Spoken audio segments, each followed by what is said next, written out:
Oh yeah, I'll make you a co-host so that you can share your screen.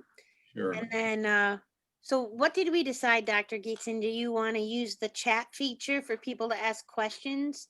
We're going to have a pretty intimate group, you know, because I'm going to record it and people can watch afterwards. But do you want people to just type their questions in the chat and we'll get to them as we go or at the end of your presentation? I never have a problem with questions at any point in time talking. So, All right. So if however you anybody, yeah, best. So if you guys have a question, go ahead and unmute yourself and you can say, you know, hey, Dr. Gietzen, I have a question about that. And he'll be happy to answer. Josetta, she's a good question asker. Good. And if someone's more comfortable just signing it in the chat, Marianne, do you see those chats when they come through? So you can just. We do. And Stephanie can take a look at, she'll keep an eye on those too, Dr. Gietzen.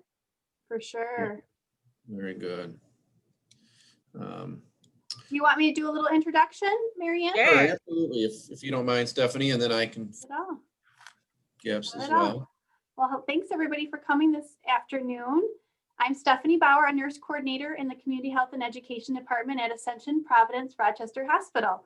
So thank you for coming today to see the presentation on making connections during the COVID-19 pandemic with Dr. Gietzen. I always want to say thank you to Marianne and the OPC. Gosh, they're just such an amazing resource. And Marianne's such a wonderful host, isn't she? So thank you again for your partnership. So I'd like to remind everybody, use that chat feature. It sounds like Dr. Gietzen's open to questions if you want to just ask them yourself, whatever you're comfortable with. So let me introduce Dr. Gietzen. He is the Medical Director of Senior Services at Ascension Providence Rochester Hospital and the Chief Medical Director for Legacy. He started Legacy in 2002, and he did this to help put patients and their families in the center of the care process. His goal was to create a model that believes in engagement, customization, flexibility, and better outcomes. Dr. Gietzen grew up in a family of physicians, and at a young age, he saw the difference that creating strong patient relationships makes in improving the quality of patients' and families' lives. Therefore, Dr. Gietzen's passion is providing compassionate care and diligently coordinating across the entire caregiving team to dramatically improve the health and wellness of patients. Dr. Gietzen takes pride in becoming a trusted resource and advocate for helping patients and their families coordinate overall care. Dr. Gietzen received his undergraduate degree from the University of Michigan and is a graduate of Wayne State University School of Medicine. And he completed his residency at Beaumont Royal Oak. Okay, so please welcome Dr. Gietzen. Yeah, thank you for that, Stephanie. Thank you for everyone that took some time out of their day to come join us. So yeah, maybe a brief description about our group, which is comprised of 4 clinicians. As a group, we round in senior care settings throughout Oakland and Macomb County, between what are called independent living, assisted living, these are like larger apartment complexes, and adult foster care, which are like smaller group homes. Between those settings of care, we go to about 60 different communities throughout Oakland and Macomb County. So, you know, we've seen firsthand the impact of COVID on this group, both directly and a little bit of what I was hoping to talk about, the indirect effects, which have been probably even more so impactful on this group that we see. As part of Extension and the Director of Senior Services, we work really closely with Extension in trying to coordinate care with our elderly population. So for that, usually we start seeing people at about mid-80s and up. So, so that being said, I'm going to spend a few minutes talking about the impact that we have seen on our patient population.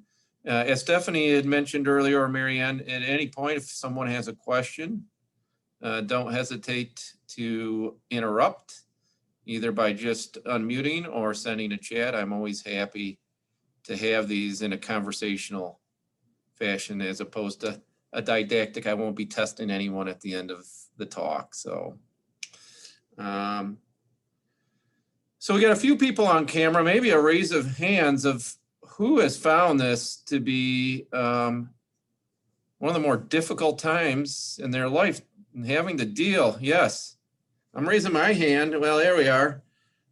This has been, yeah, 2 hands. Yeah, more than 2 hands. This has been an incredibly difficult time. And a large part of the difficulties that we've seen with those who we provide care and help, as much as anything, has been the anxiety around the bug and the fact that it masquerades like a common cold. Now, it can get much worse than that, but we have a lot of people who start to question what their body's telling them because it can be hard to know what to pay attention to and what to essentially ignore. We've also sadly seen a number of the people we care for who've had to deal with social isolation. And to some degree, we've all been dealing with that, right? But particularly the group that we care for, in a lot of the settings that we go to visit, families not allowed to come in. So I don't know if this is not unique to these locations, the rehabs that we round in, a lot of them have shut down. The hospitals have intermittently allowed access in and out, but not being able to see family, not being able to even see some of your neighbors. You know, a lot of the communities had to shut down, and where one would socialize in the dining room now, you know, your meals were coming to your room, you had to stay in your room. Probably felt almost like many prisons, even though it was still your place. Probably one of the more difficult elements of what our patients have had to deal with.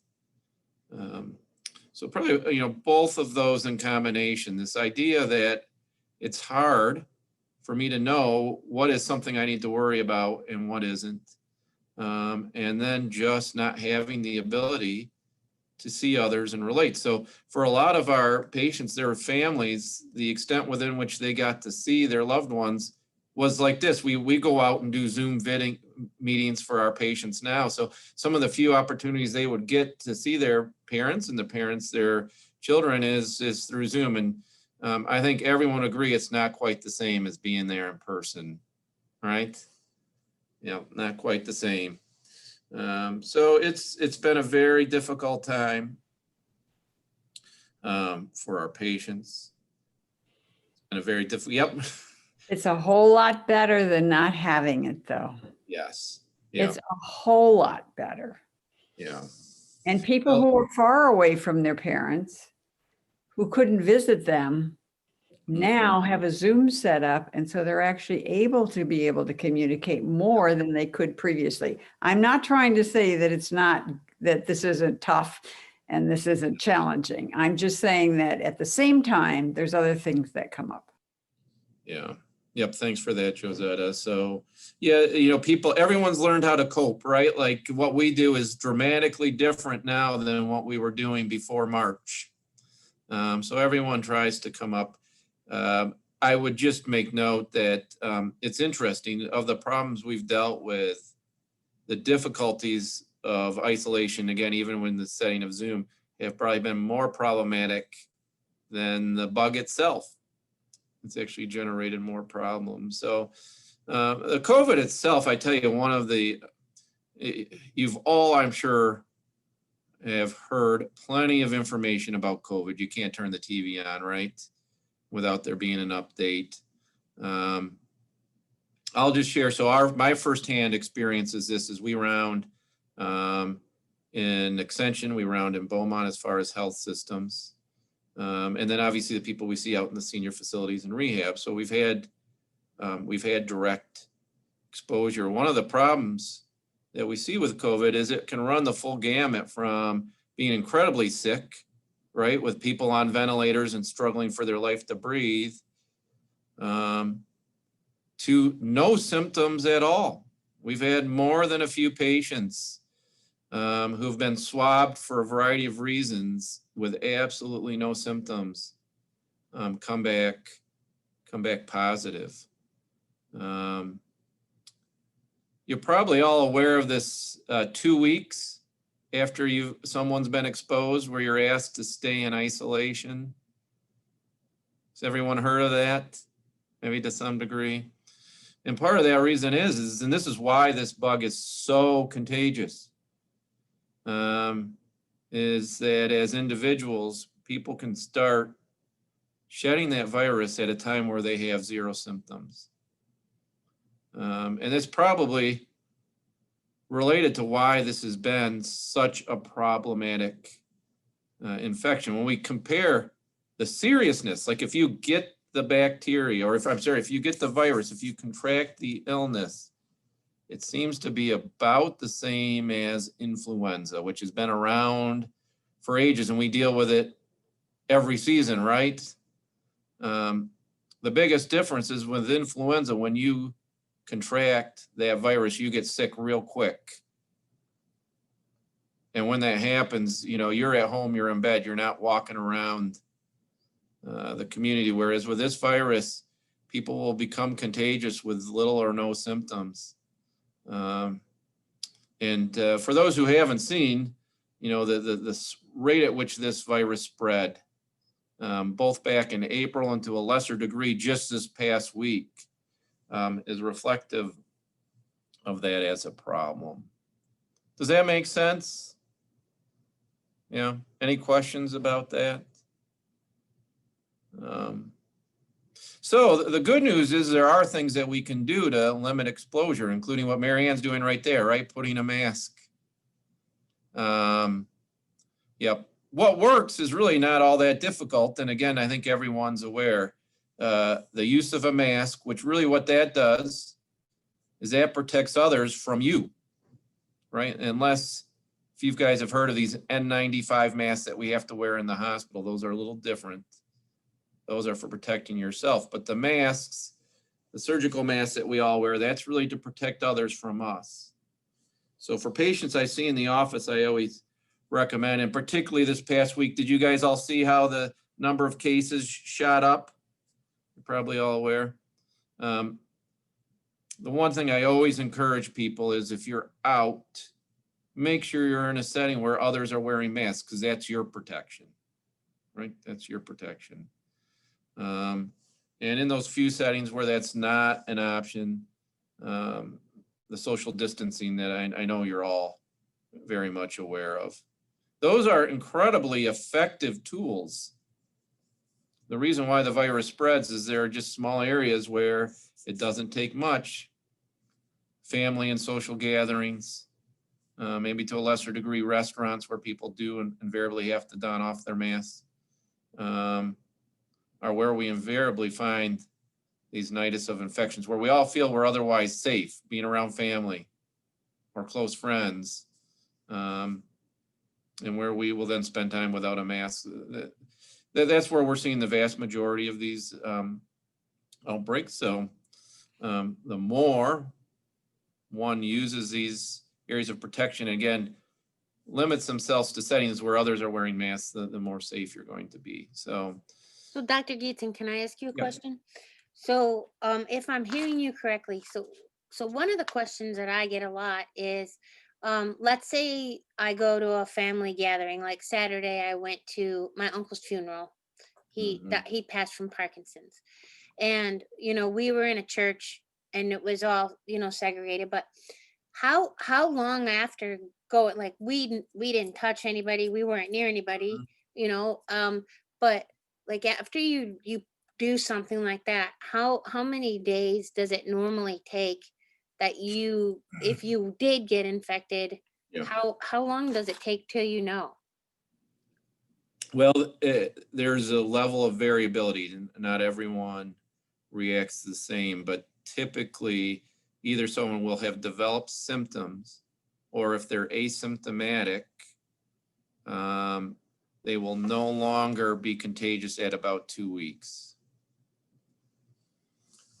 You know, again, that being said, Marion, if everyone at that gathering was wearing a mask, then you'd be okay, right? Where people get into trouble is particularly when around family. It's, you know, who wants to wear a mask, right? And if you haven't seen family members for a long time, you know, it's hard to maintain 6 feet, right? So it's in those settings where those precautions and where our guards are down that we find that we get ourselves into trouble. But you know, I bring that up as a point as well, because as much as that is a highly protective measure, and in the places that we provide care, invariably, I'm glad to report that virtually every community has taken these precautions incredibly seriously. You know, again, it's just been the offshoot of that is that people get isolated, and even the most hermits versions of us still benefit from some degree of social interaction. And when we don't get it, you know, we start seeing problems with anxiety, depression, and these have been really larger problems for us than the actual virus itself. You know, interestingly enough, we've done a pretty good job in these settings of keeping people to themselves, but you know, definitely at a cost. So, you know, we do our best to try to maintain. Yes, Susan, we have a question. You got to just, yep, you got to turn your mic on. There we go. Nope, turn it back on. There we are. Okay. I was at the Great Lakes Crossing Mall, the outlet mall, a week ago yesterday, and with a friend, and you know, we just wanted to go there because it was a cold day and just walk, you know. And when we got there, there were a lot of people there, and you notice they were all wearing masks, but and then we eventually stopped and got a sandwich at Subway and then went home. And it wasn't until the next morning it just kind of dawned on me that maybe we shouldn't have really gone there. And all week long, it's like, you know, oh, if I cough or, you know, get worried, because there were some of the stores were keeping people out. They had to be in lines to get in. So I'm not going to do that again. And that was one thing I wanted to say. And the flu virus, isn't that, you can pass that to somebody before you have it, can't you? The flu virus? The regular flu? Before you develop symptoms? Yeah. You can, it's just the time between contracting the virus and developing symptoms Okay. shorter with the flu than it is with COVID. Okay. And you know, if we look at COVID and try to appreciate why it's so contagious, is probably that factor more so than any else, is that it is much more likely that someone who has it has the ability to spread it to others because it is not clear that they are sick. Right. Yeah. And it's a group playing cards or something. I mean, yikes. Have you heard the term the bubble? Something that's in your bubble? No, you'd have to explain what that is. It's just a group of people that you've been You're so, yeah. for a while, you know, during the pandemic, and none of you's gotten sick, and you feel like you're a little bubble of people that's guarded and can't get it. No, you Yeah, can. it's those. I tell you, it's as soon as you let your guard down. So yep, because everybody that you are interacting with who's not wearing a mask, you're basically exposing yourself to everyone that they had been exposed to. And trust me, as soon as you feel like you're in a setting and you're with someone that there's no way that they can be the one, Yeah. they're the one. So, we had a lady of ours who was in her mid-90s at the hospital, who was there with absolutely no symptoms. Mhm. And part of the normal process, every rehab will ask to have a test before they accept someone into their rehab, and she came back positive. Oh. So, and that's a 90. So, yep, as soon as you think, nope, this is the person, there's no way that they have it. This is the problem, is there's a substantial reservoir of people who contract it who have no symptoms, and it can, Mhm. even those that you think are the most likely to be quite sick from it. So, yep, you just have to be cautious. And if you have a bubble, you want to keep it small or wear masks. Because I'll say, even if going out to the mall, if you're in a setting where everyone's wearing a mask and you're maintaining social distancing, which is right around 6 feet, it is really hard to contract the bug. Right. Not in those settings. Yep, go ahead, Josetta. I have a question, just to be able to, as you said, watch that we're not letting down our guard. And that has to do with outdoors, wearing a mask, and 6 feet distancing. I'm hearing and people say, as long as I'm outdoors and more than 6 feet away, I don't have to wear a mask. And I want to know if that's true. I would give a couple scenarios. So let's say you're out taking a walk. And you're in a neighborhood, the sidewalk's probably sparsely populated. That's one thing, right? Right. But let's say you're going to a picnic, right? And people are all kind of in the same general area. I would be a little bit more hesitant to rely on 6 feet in that setting. But if you're in a sparsely populated area and you're just passing by people, you're maintaining distance. So like when we go for walks now, my wife and I, if someone's coming our way, we just kind of head off to the edge of the sidewalk, right? Probably a low risk activity. Okay. And also that means that the amount of contact we're having is not even probably a minute, let alone, it's not like the 10-minute sort of contact we would have with somebody. So if we're in an outside group and we're around people and you are 6 feet, but you're 4 feet, but you're together for a longer length of time, then the chances to me would mean that it's inclusive. And I asked this because I was at the Innovation Park yesterday. I was there yesterday. I think the whole world was there yesterday. I mean, there was a whole busload of students that were there from Adams High School who were going to be going out to a prom night. None of them had any masks on. They were all crammed together to get photos and doing all that. That's them. That's another issue. Yeah. And one of the reasons they were there is because one of the football players, these were sophomores, they couldn't play the game because he had gotten, a football player, was positive. So now that means all these other players could have been, but that wasn't my issue. My issue was most of the time on the outside areas, there wasn't anybody around. I didn't have any concern if I had a mask. I just wore it because I'm comfortable wearing it. But when we got closer to where the ponds are, there were a lot of people and we were slowed down.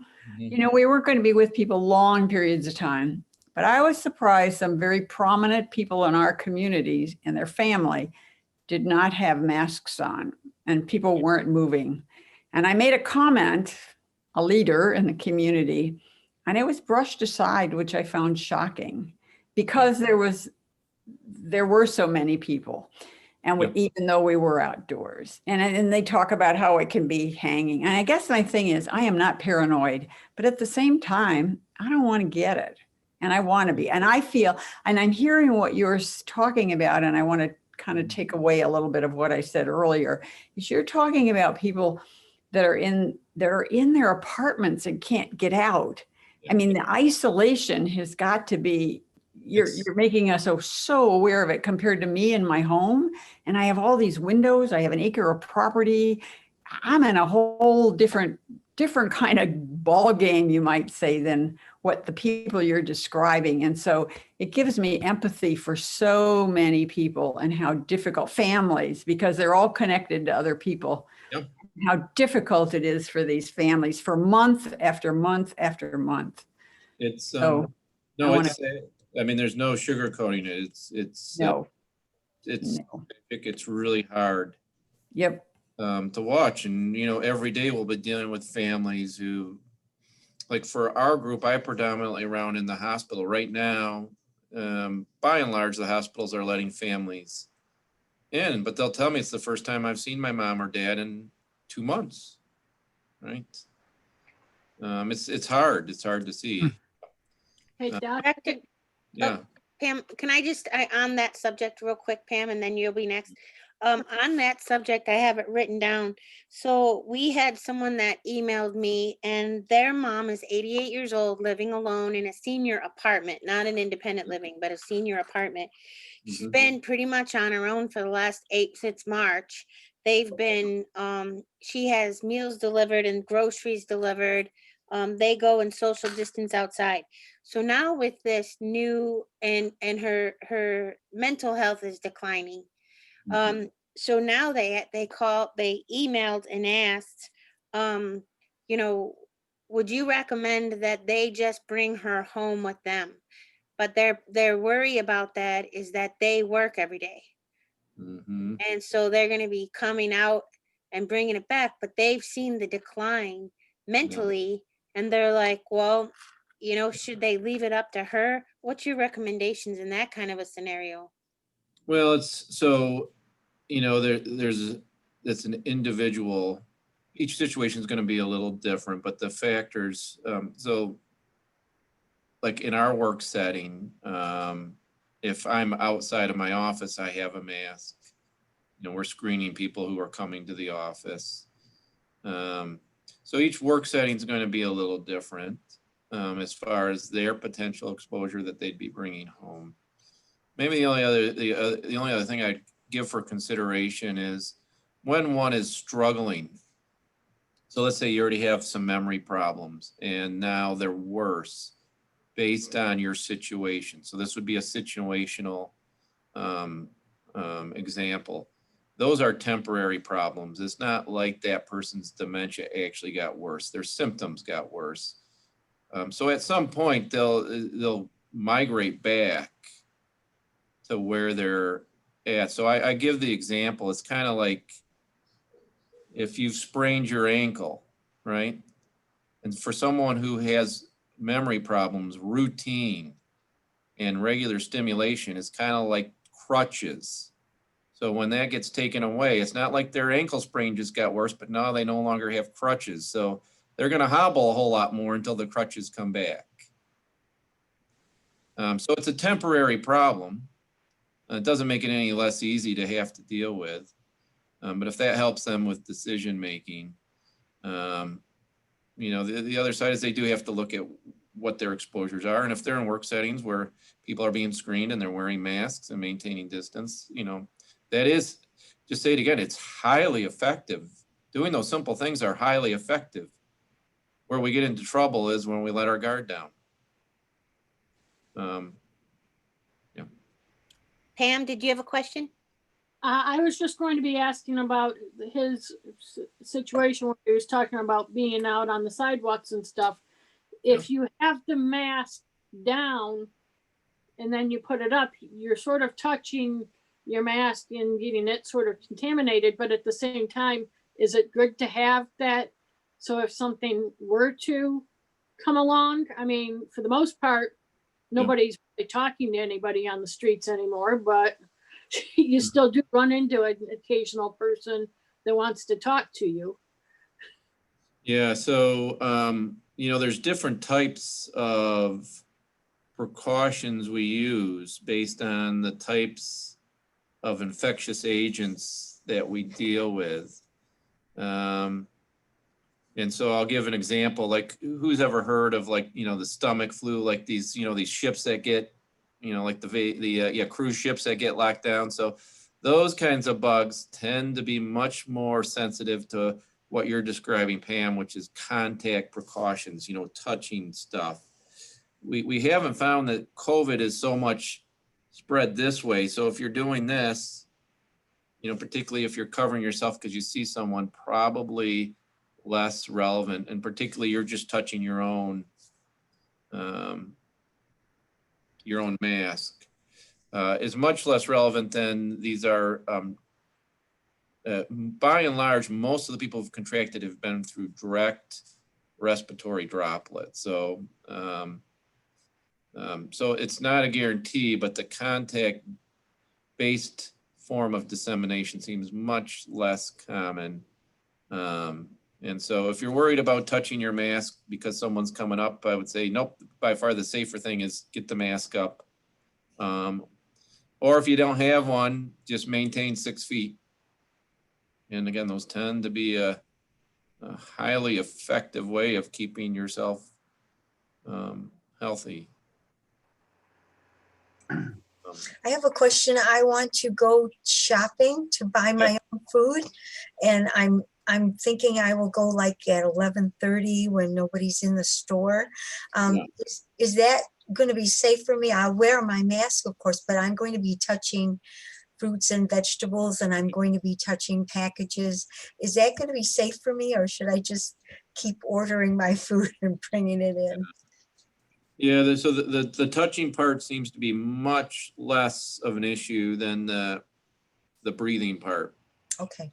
So the number of cases where it appears that someone contracted this because someone was sick and touched something, you know, that's kind of, again, like the stomach flu, right? If those kinds of, that viral gastroenteritis, if that person touches something, even like a doorknob, and you come by an hour later and touch it, you got that bug. We're just not seeing that kind of route of this bug getting disseminated. It's by and large through people breathing on each other.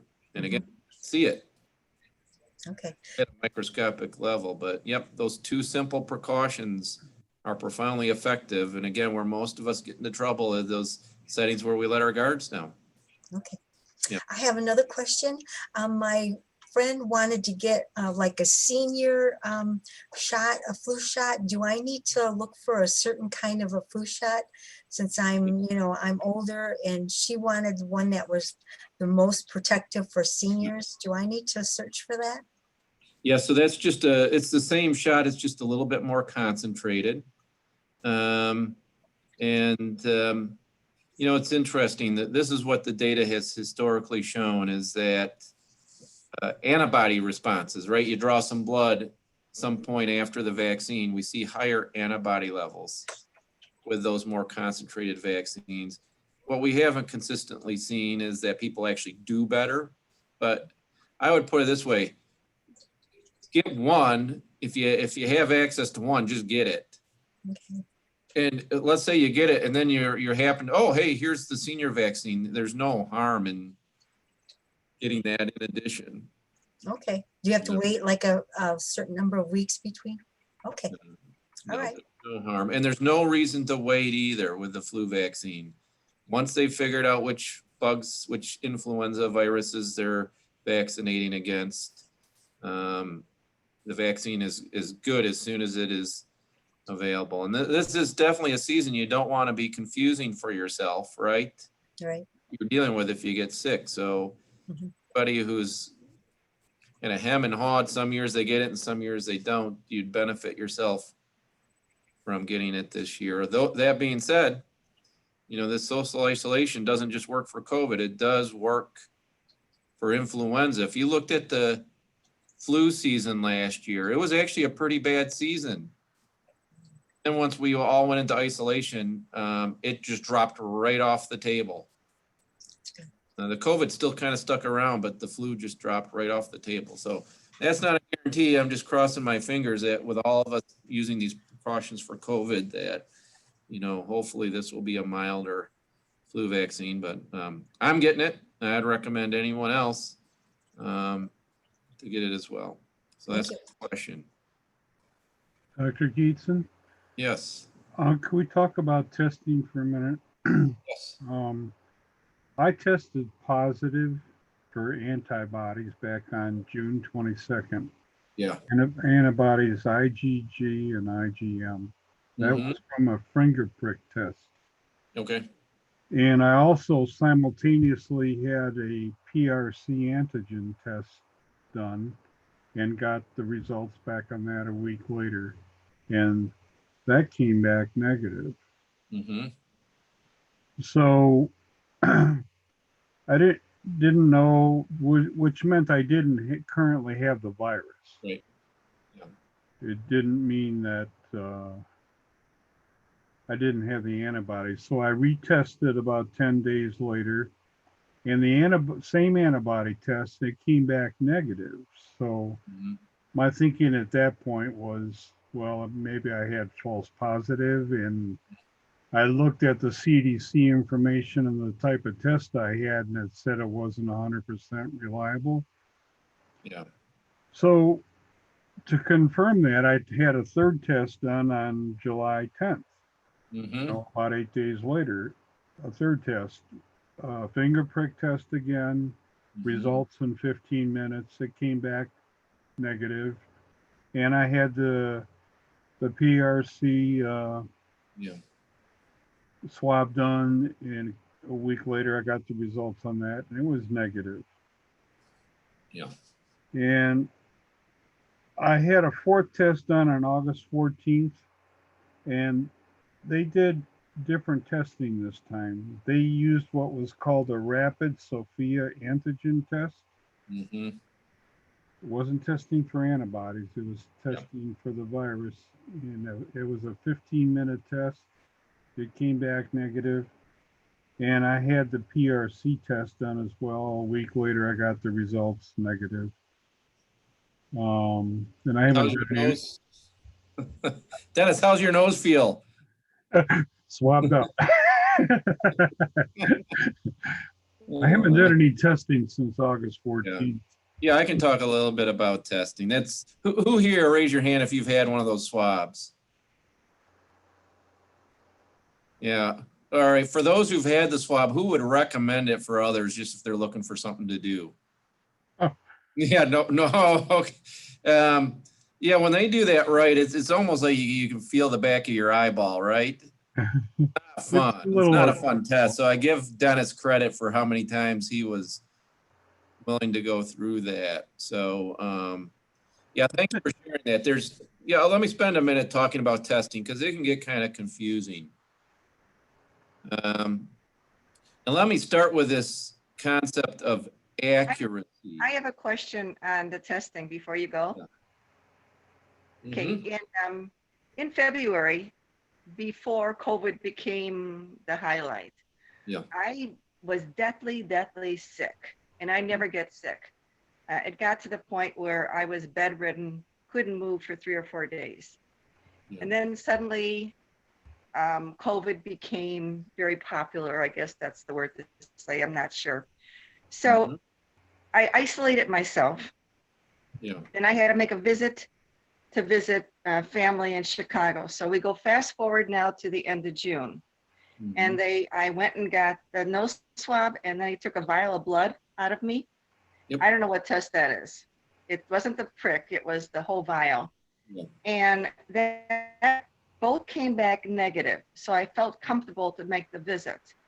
Yeah. But people have told me now that maybe because of the from February till June, almost July, sometimes you lose the antibody.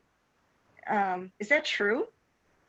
Yeah, so I'll add that. The answer is it depends. There's different types of antibodies. So yeah, I'll go through all of that because it does get confusing, right? It's confusing. So let me just first spend a minute talking about accuracy of tests. One of the things that is important to understand is there's two types of inaccuracies, and they're different.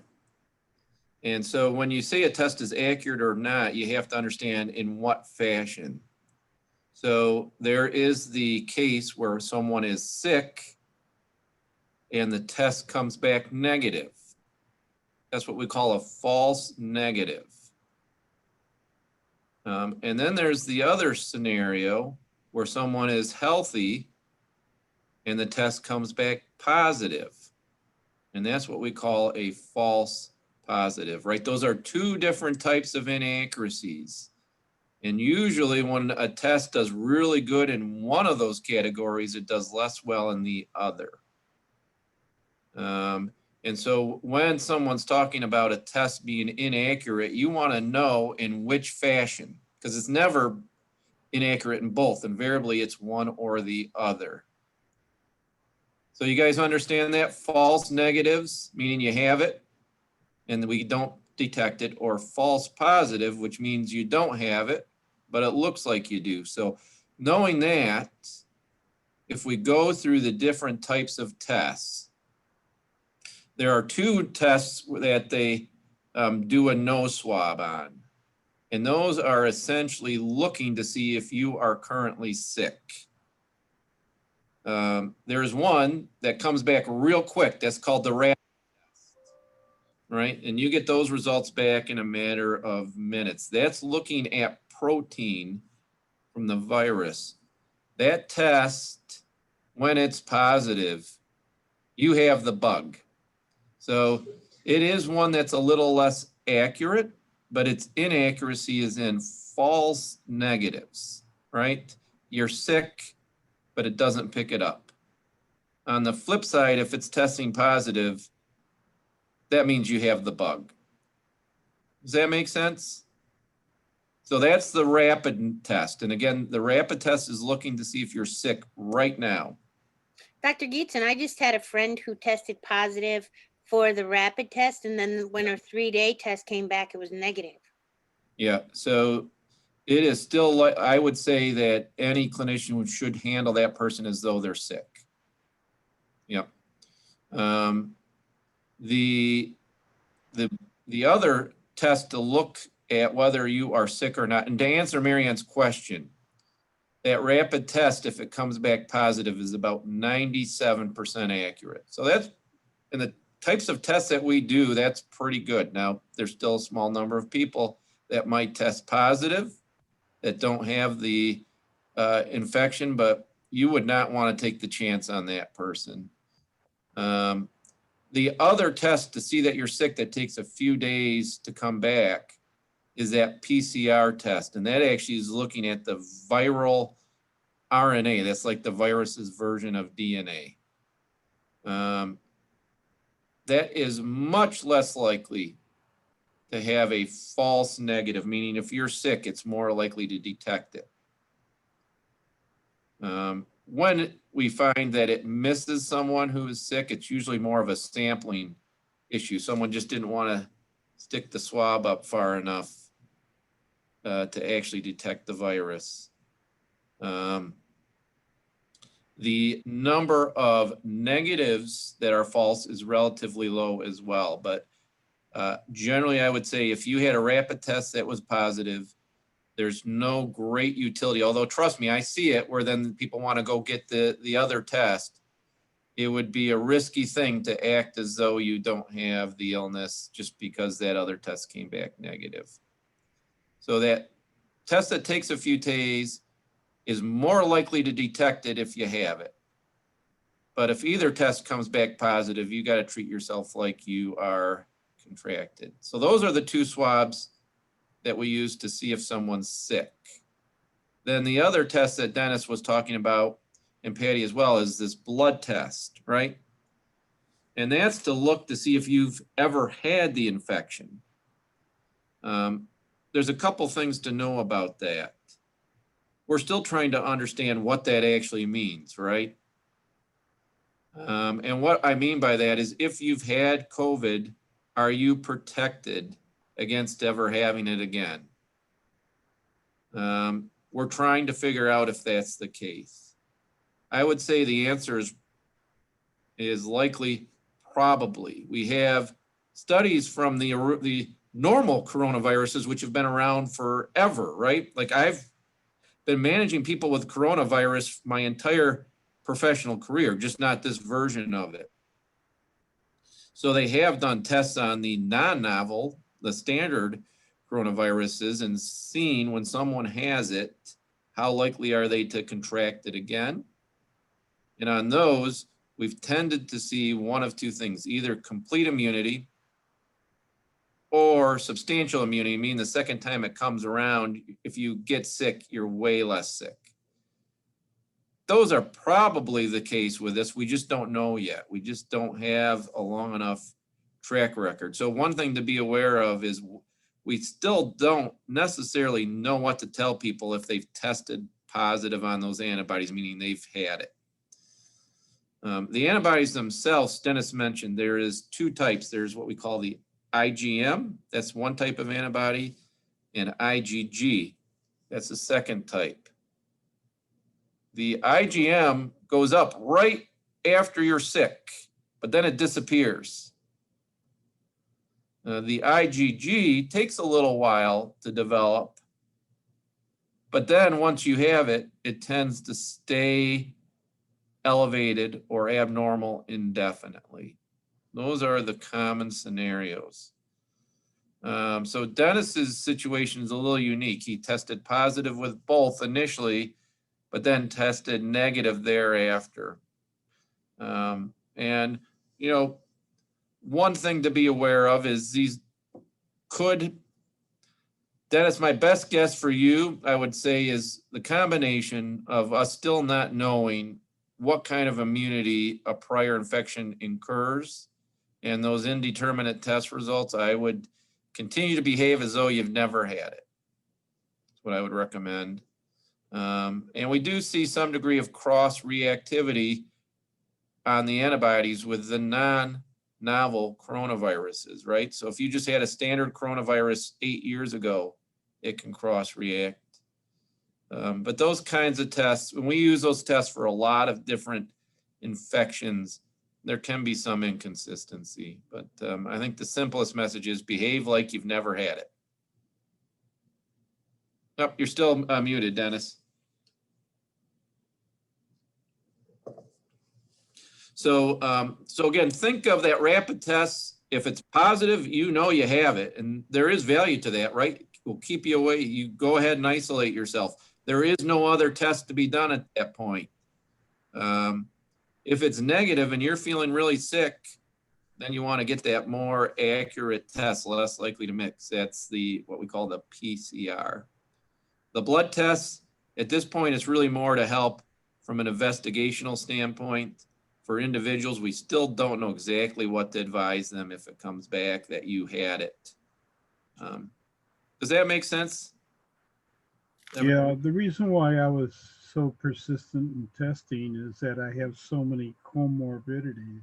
Yeah. I'm at very high risk.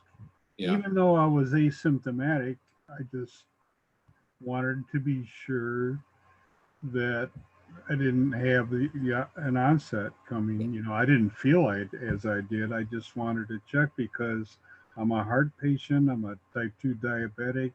Yeah. I have hypertension. I've got a whole plethora of comorbidities. I'm at very high risk.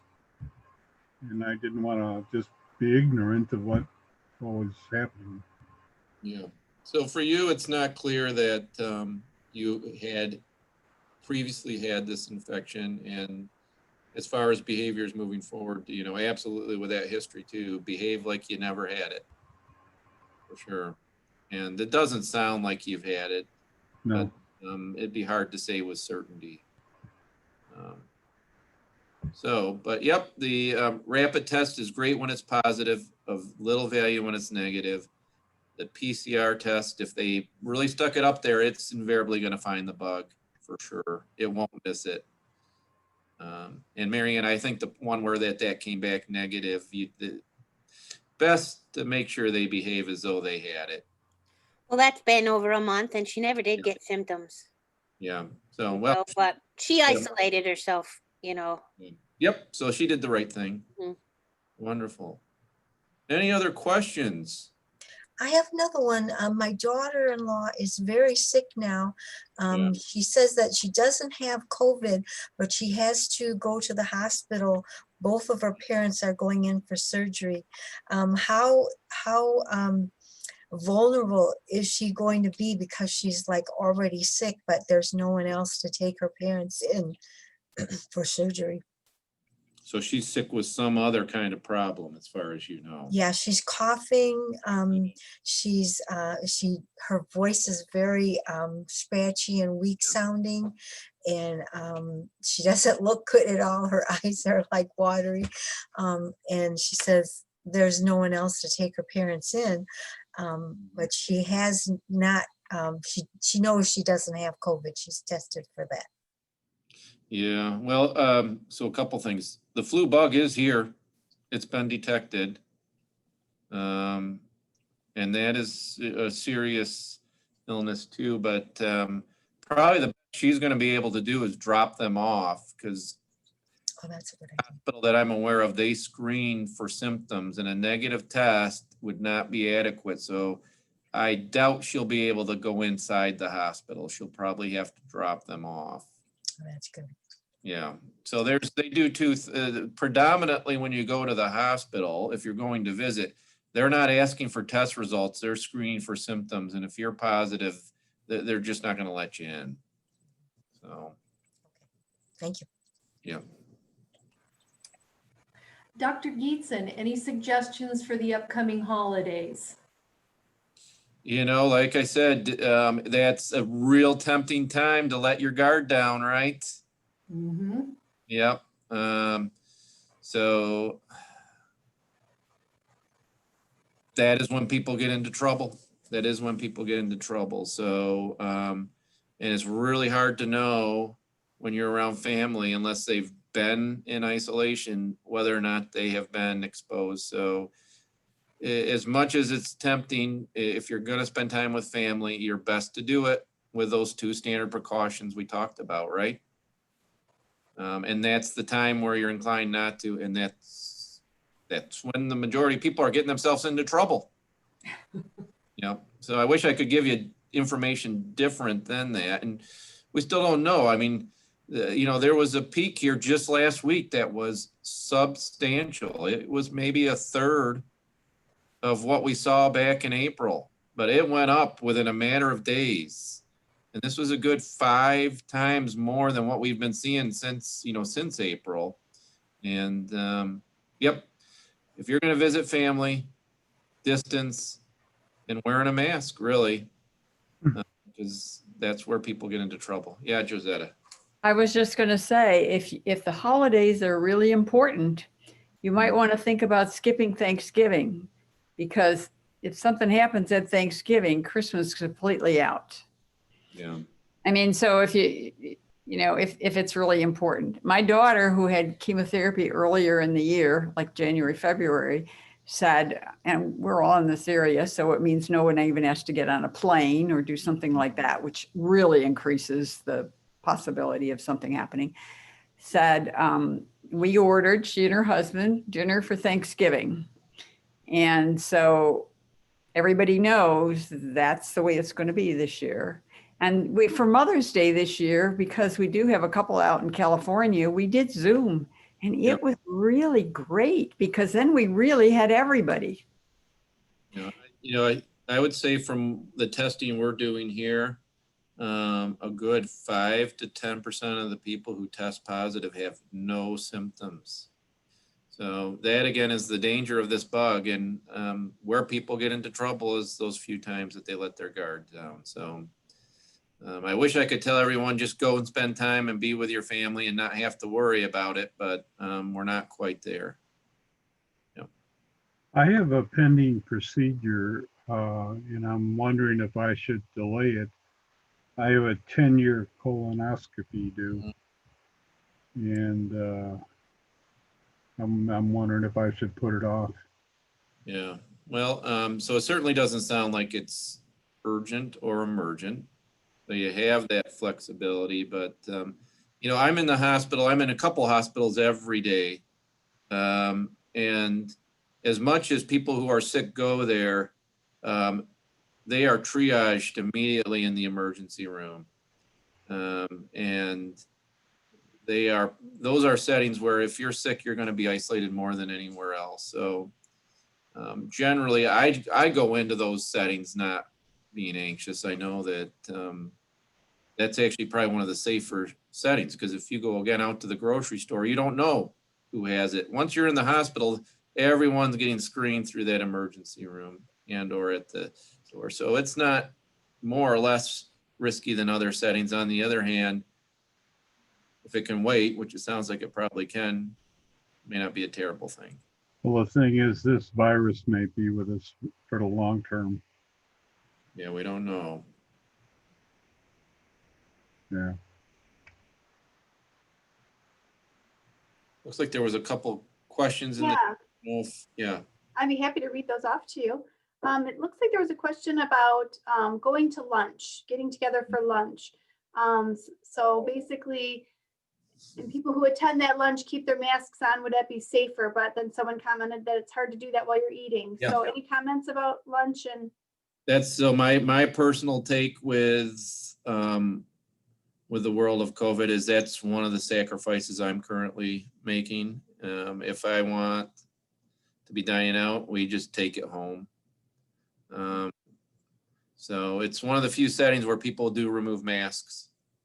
And it's hard to be assured at all times that you're maintaining social distancing. So I don't think anyone could define the exact risk, but you know, the bars and restaurants are one of the few locations where you're going to be exposing yourself to some level of risk. Yeah. You're right. Do you have a recommendation? I mean, besides going outside, that is a little safer to go to? I mean, I don't know if there would be a recommendation. Of where, like, if you want to get out of your house? Right, for people who are just looking for a safe place to go, especially when the weather gets cooler. Yeah. I don't know. I don't know that there is one, but I just was curious if you had. Yeah. So, you know, so I'll say again, masks and social distancing are incredibly effective. So if you're going somewhere and everyone's wearing a mask, Right. maintaining distance, it is really hard for that virus to do something. We get into trouble when we let our guard down. So, yeah, if you want to go out to the store, if you want to go out to the mall, remember who that was, as long as people are doing the appropriate, yeah, Susan, using appropriate precautions, it is really hard for that virus to spread itself. So, and again, remember that mask, your mask is to protect others from you. So you really want to be seeing what everyone else is doing when you're out. Yeah, and when you see someone at the grocery store with what are those called, Dr. Gietzen? I'm having a memory thing. N95. Yeah. Yeah. Just remember, they're not protecting themselves. They're not protecting you. Yeah. Right. That one, the germs come right through it. So stay very far away, as if they didn't have a mask on. Oh, the one with the valve on the side? Yeah. The N9, what are they called? N95s. That's a respirator? Is that the one? Those are the masks that we use when we're walking into a room with an individual, Right. with the virus. So Right. that protects. That's the ones that protect you. Yeah. The general guidelines for us to wear masks in public locations is to protect others from us. So that would be like this, or The standard surgical or the cloth masks. Yep. right. Okay. Right.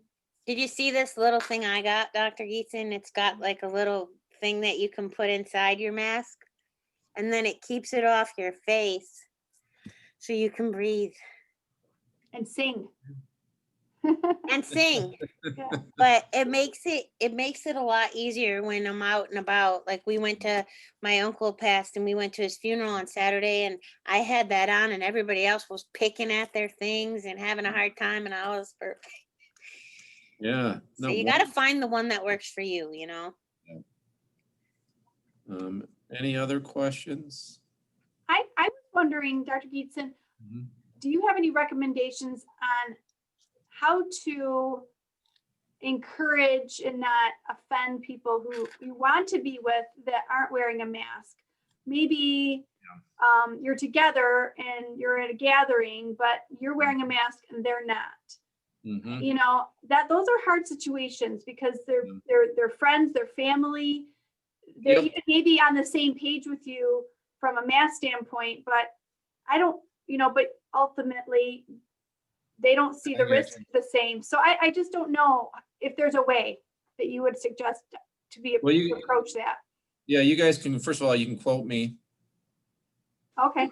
on, but, there's, this is an approach that's not unique to COVID in settings like this, where really what I recommend people do is simply relate how this is impacting them. So instead of, putting the focus on the individual that isn't wearing the mask, you just simply let them know that I'm not comfortable. Make it about yourself. I'm not comfortable being around an individual without a mask, so I'm going to need to just excuse myself, right? I want to try to maintain my own safety, and at this point, I'm not comfortable. So you make it about yourself. And if That's really good advice, Dr. Gietzen, because, Josetta had mentioned earlier that she went up to somebody that wasn't social distancing according to her, guidelines. And you just got to be careful doing that, so Oh, yeah. I think the better idea is to just not go near them, kind of go find a place that's safer. yeah, Right. but yeah, if you focus on yourself, then it makes it less confrontational. You're just letting know how you feel. So, yeah. Except when you're at the OPC, I'm going to make you wear a mask. Well, that's everywhere right now, right? Yeah. People be like, when I go to Kroger's, there's someone standing right there. It's the law, right? Yeah. How about when people do this, Dr. Gietzen? Oh, Doesn't yeah. work. Yeah, that doesn't work. Yeah, might as well take it off. Yeah, Right. yep. Susan? Susan has another question. You got to unmute yourself. Mute. I can unmute you. Okay, there you go. Okay, thank you. That thing you bought, is it sharp or is it Okay, so this one is made of silicone, silicone? which it was a little more expensive than the ones that like our ukulele group bought them, and they were plastic for $1. I got 3 for $12.99. So they're a little bit more expensive, but I can clean it. I clean it every day when I go home. And then it's soft against my skin, And what is it called? A mask support? It's called a mask guide. Yeah. Let me look it up to be sure. While you guys are asking other questions, I'll find it. And I had another question on the psychological Yeah. front.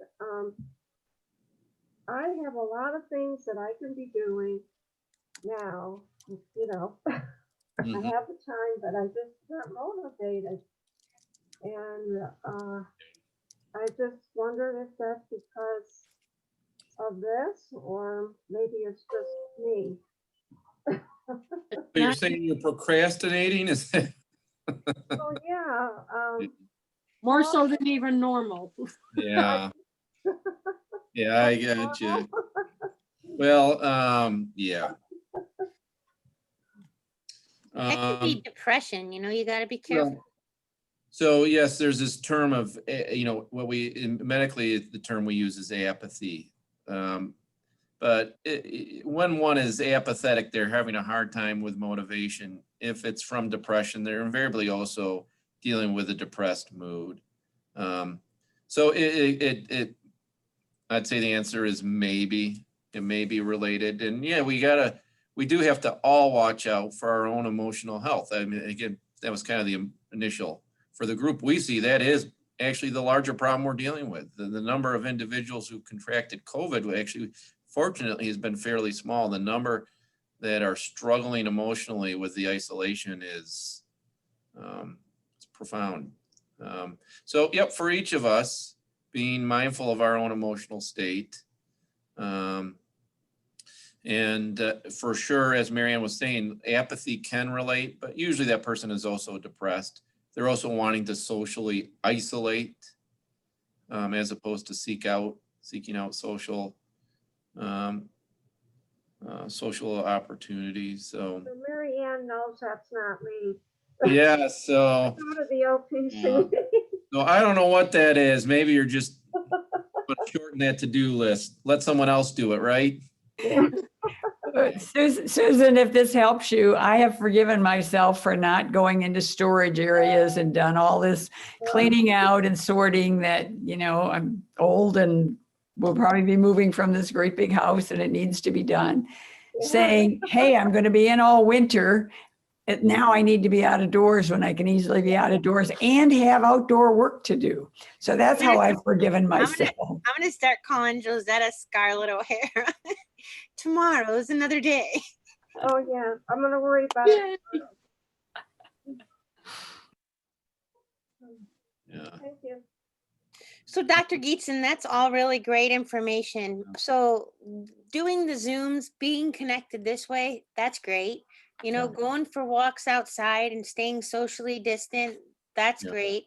What are some other ways that we can connect during this time Mhm. and be safe? Yeah.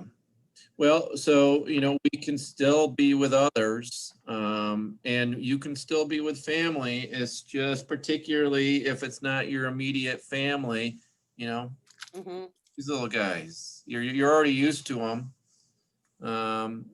So just use them, and they're incredibly helpful. And, just ask for, again, when it's other people, just ask for your comfort if they don't mind doing the same. Because we are getting really close to the holidays, right? And I know it's going to be really hard for families to maintain separation. And my expectation is that a large number of us won't. I just don't want any of you to forget how incredibly effective these little guys are. But the way they work is everyone has to do them. Right. So if you just focus on your own family and let them know that it's for your comfort and you're just requesting that they do that so that you can feel safe, hopefully you'll get family members complying. So yeah, I think we still want to be with and around family. And that certainly does allow for it. So, but all of those things, connecting with the ways you can, getting outside, it's not, the outdoors itself is not toxic by nature. Trying to maintain some kind of routine. These are all things that help us. And as much as none of us know how long this will be here, it's not going to be with us forever. I think that's pretty clear. That's pretty, it's just, the end can't get here soon enough, right? So. We were talking about that before you got on, Dr. Gietzen. We were talking about, someday this is going to be a memory that we're telling our grandkids about.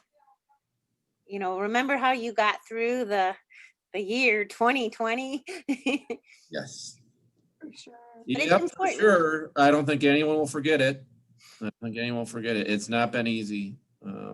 And like what Josetta said, give yourself a little bit of a break, right? Yeah. Forgive yourself. Yep, forgive yourself. This is a good time to do that. Yes, Susan.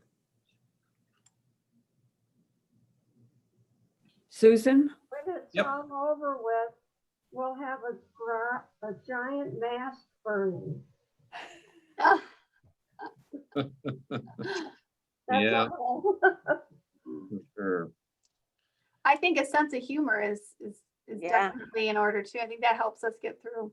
Yeah, absolutely. Yep, that's all. Those are all wonderful thoughts. Can I ask you one more question about the masks? Yes. So if we're using these disposable masks, Yeah. and how often should we be changing it? Like, let's say we're, at the grocery store or whatever. Is it all right just to wear the same one the whole time? Like, how often should we? Oh, yeah. Yeah, no, they probably last for a period of at least a couple days. Oh, They're not, they don't lose their protection of others from you that quickly. Yep, they're usually good for a couple days, even the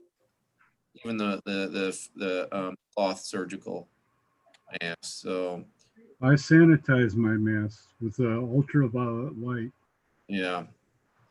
I have a box that I put it in and sanitize. So, Very cool. yep. And just remember, Dennis, that mostly what that mask is there is to protect others from you. That's maybe one of the more important points for you all is when you're out and about, you wearing a mask is not keeping that virus from you. It's protecting others from you. So if you're worried about your health, yeah, if you're seeing a bunch of people without a mask, you want to steer clear, right? Yeah. But for what it does a wonderful job. which is to help protect each of us from each other. So, but yeah, Marianne, those last for a couple days. You don't have to, you know, every hour or thereabouts, swap them out. I will say it's personally a lot easier to wear a mask outside in the winter than it is in the summer. Yeah, you've noticed on these cool, almost like having a Keeps scarf. my Huh? face warm. Yeah. Mm-hmm. Yep, for sure. Oh, Marianne, you're muted. I said it is getting easier, especially with the, you know, the guards and different things to Yep. make it a little easier when you find the one that's comfortable from you. But I just hope it doesn't become a normal thing. No, it's gotten easier. I think actually once we're on the other side of this for a period of time for all of us, it's going to feel a little unusual not wearing a mask Right. out. Right. Right. It's definitely gotten to that point. So, which is it's a good thing. So, All right. Well, thank you, Dr. Gietzen. This is all really great information, yep, for sure. like always. Did you guys find that useful? Yeah, good. Yep. Yeah, very. Yeah. Oh, perfect. Hey, Marianne, it was my pleasure. Stephanie, as well. Thanks for having me. Thank you for coming. you, This is guys. great. Yeah. You found that information useful. Stay safe. You too, Dr. Gietzen. Enjoy your families. Make Thank you, Doctor. behave, right? All right. All Yeah. right, everybody, you have a great day. Thanks for joining us today. I'll send you a recording link to this gathering, and you can feel free to forward it to all your friends and family, neighbors. And Send the don't link. forget to stay connected during this time. Join us on our Zooms. You can find the links on opcseniorcenter.org and call your friends. Say hey to your neighbor from across the street. You know, just know that you're not alone. If you ever need someone to talk to, you know, I have a hard time shutting up. So, Marianne, send the link for that mask guide. okay, I will. Thank you. All right. Thanks, everybody. Have a great day. Bye. Take care, everybody.